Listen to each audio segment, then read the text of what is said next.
and welcome back to Dukascopy TV. Now last week it was announced that the value of the Iranian rial had dropped by 1/3 against the US dollar. Here to discuss this further with me is Dr. Christian Koch from the Gulf Research Center. Christian, thank you very much for coming in today. Good to be here again. Now this devaluation, it's being part blamed on the US for imposing the sanctions and part blamed on sort of poor monetary policy from the Iranian presidency. Where does the fault lay? Whose problem is it? Well, I think it's a little bit on both sides, actually. Certainly inside Iran, the government of President Ahmadinejad has come under quite a bit of pressure lately, both because we are entering a presidential campaign in Iran next year. 2013 will be the new elections for a presidency in Iran, and there are factional disputes, even within what is often considered sort of to be the conservative faction inside Iran.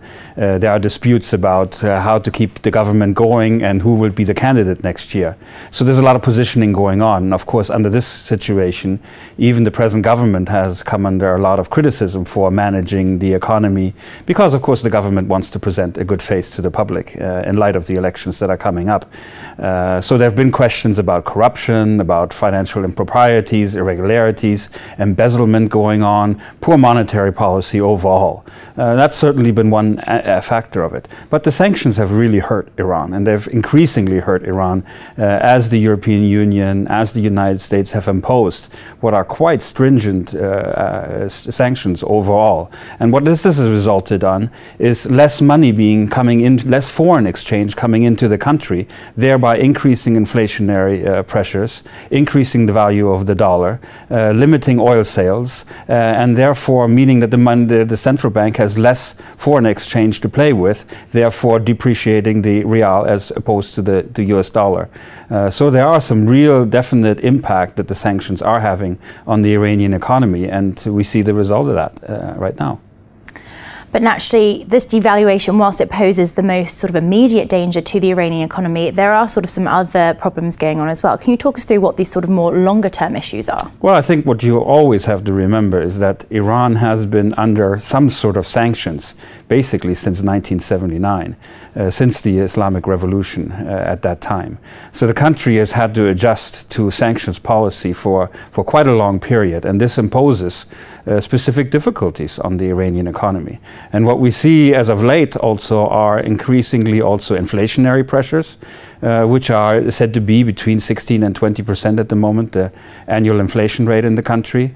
We also see big problems in terms of unemployment, generally said to be about 11% for the country, but in certain sectors like industry and so on, it's even measured to be about 35, maybe 40%. And these are more longer-term structural problems that the Iranian economy is going to have to deal with. We also have to remember Iran it's a large country.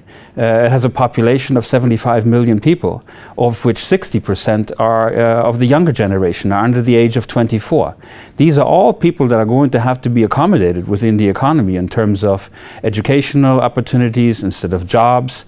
And that's something that the Iranian economy is going to have a difficult time grappling with, at the same time that we see current sanctions already in place and even further sanctions happening, with the EU and the US just having announced a further set of sanctions that will target the Iranian gas industry, that will make it even more difficult to deal with specific Iranian banks, and that will further curtail foreign reserves coming into the country. So there are a host of issues that this Iranian economy is going to have to deal with in the next coming years. We've already seen dissatisfaction over this economic sentiment manifest itself into protests. How far do we think that these sort of upheavals will go? Well, we saw, of course, large upheavals in the wake of the last presidential elections in 2009, when you had the beginning of a reform movement, the Green Movement that is known generally, in which people went to the street and protested against the government.